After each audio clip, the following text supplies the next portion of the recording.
Hello, today I'll be presenting a survey we prepared on the common threads we found in the npm and PyPi registries.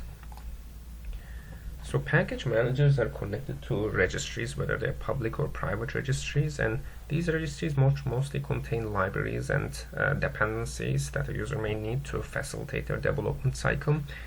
Some of these registries are public and their entry-level barriers are extremely low, which is only a verified email, and this fact raises security concerns, and these concerns harm the development of open source community, as most private companies are refraining, especially high security companies, refrain from using the public registries, such as the report on DoD, refraining from using third-party dependencies that are out of their control.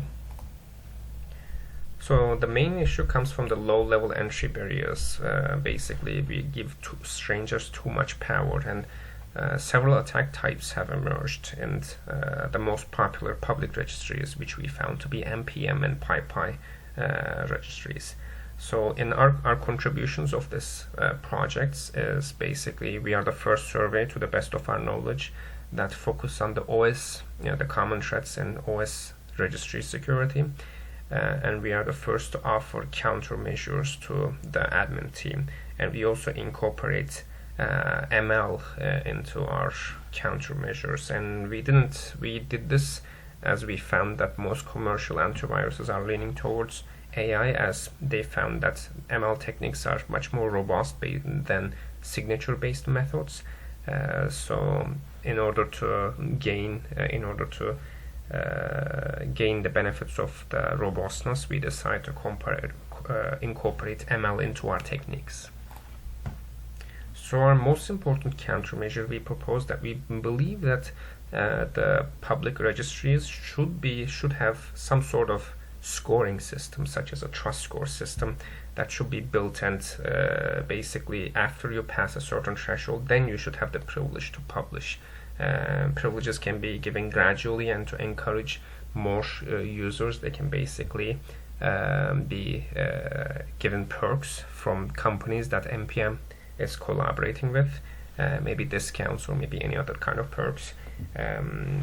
This kind of score can be given to users who do such trivial tasks, such as the review of reported packages or any other tasks given by the npm environment. These tasks can be advertised, and users who are willing to earn trust points, they can basically take the task and implement them themselves. So here we basically decentralize the power of the reviewing and the power of implementing. So we believe that decentralization method will help implement other kind of countermeasures. And the nice thing about this is the admin team can even gamify the system, making public leaderboards or even leagues or other kind of game elements. Our first main issue in the npm environment, and this is a controversial issue, some people think it helps the development, some people think it might be a security issue, is that the npm and PyPi have very heavy code reuse. Each package use other packages, and the average number of transitive dependencies has neared hundreds. And basically, when I say transitive dependency, I mean if project A depends on project B, it's a direct dependency. If project B depends on project C, A has a transitive dependency on C. And this also creates the concept of package reach, which basically tells how many packages A is using that depend on other packages that depend on others, and all the way to the end. We call this entire concept the dependency tree, and the number of nodes in the dependency tree is the average the package reach. And we found that the average package reach has gone above 200 as of 2018.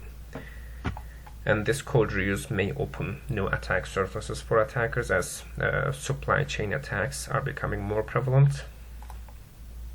And another issue in the environment is technical lag. Now one may propose that technical lag can basically, a user can be forced to update their dependencies. However, I have had the issue in the past that an update may break existing systems and the client may not be able to afford that. So we thought the best, so it's a trade-off between security and functionality, and we thought the best approach is basically just inform the user how behind he is regarding his priorities, and this is the key element because we have to find out what the user care about the most. So if it's performance, security, or stability, these kind of categories, and these categories can basically be implemented into the npm commit or publishing, and now publishers can basically classify each update to categories such as security or any other kind of things, so that the user may be more informed. And in the literature, this approach has been used as well with a lag function that outputs the recentness of a certain dependency based on the categories that the user chose beforehand. So the simplest implementation can be a lag function can count the number of updates a project has went through based on the category the user determines, so that the user can decide if it's worth the risk of updating. Another very common issue is squatting attacks. This is the practice of intentionally misnaming a project similar to a very popular one so that it can gain some of its web traffic. And we propose another solution for this kind of attack. This is basically, so generally these kind of attacks get reported and removed earlier.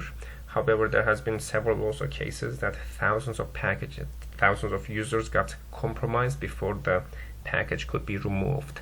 So for this, automatically evicting the squatting packages may prove to be useful, and to accomplish these tasks, researchers proposed an ensemble learning classifier and a k-means clustering algorithm to identify suspected squatters in DNS domains. And some of the features they use is basically the number of unique letters or unique numbers in a domain name. And they also reached an accuracy of 88.4%. And we believe this technique, we can tweak the features and then apply it to the public registries based on all the other attack history the npm environment has seen. Another critical issue is the accounts. Each account is becoming more and more responsible of packages. Now we are making each account more powerful, and this is becoming valuable for attacker. They're trying to compromise the accounts. So one may propose required multi-factor authentication. However, even with MFA, there can be still compromise cases.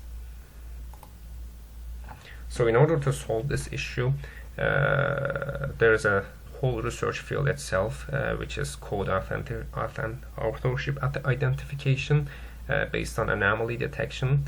And the whole goal is to identify the author of the program. Since npm and PyPi have the source code of each project, this becomes much easier for their case, because most of these systems are built for binaries, and binaries are much more harder compared to source code. And simply, if a commit does not match the code profile of a certain account, this can trigger a further verification question or any other security question. This can also raise some privacy concerns. However, the feature should be optional, but for popular accounts, we believe it should be mandatory. Another controversial issue is the trivial packages. Now, the definition of trivial packages have been ambiguous across the literature, but one survey questioned developers, and they told that they found trivial packages to be less than 35 lines of code. And this whole issue became controversial when an 11-line trivial package named LeftPad from Node.js broke popular web services in the internet. However, not all practitioners consider trivial packages as bad practice. Therefore, we didn't offer countermeasure for that. We can leave that up to future work, or after we conduct interviews with the developers or with the admin team. So the main limitations to our approach is we have not discussed any of our countermeasures with the public registries admin teams. And this is a perfect future direction so that we can survey them and ask them the feasibility of our solutions, or basically tweak our solutions to make it more suitable for their use cases. We don't know what they face commonly. We don't know what kind of features they want. So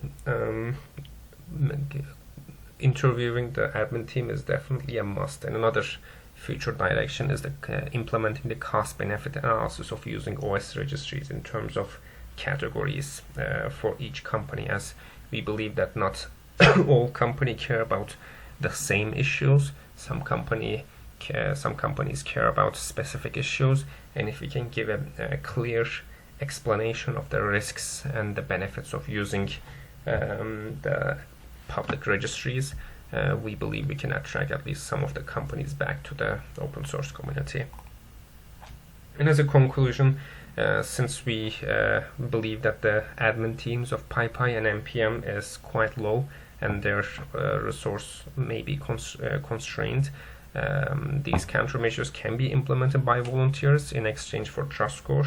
And our ultimate goal for presenting this research was to spark interest in the field, making the OS community more secure and attracting private companies back to the open source communities, so that they can offer the resources they have and strengthen the open source practice to make software accessible to anyone. And thank you so much. This was my presentation.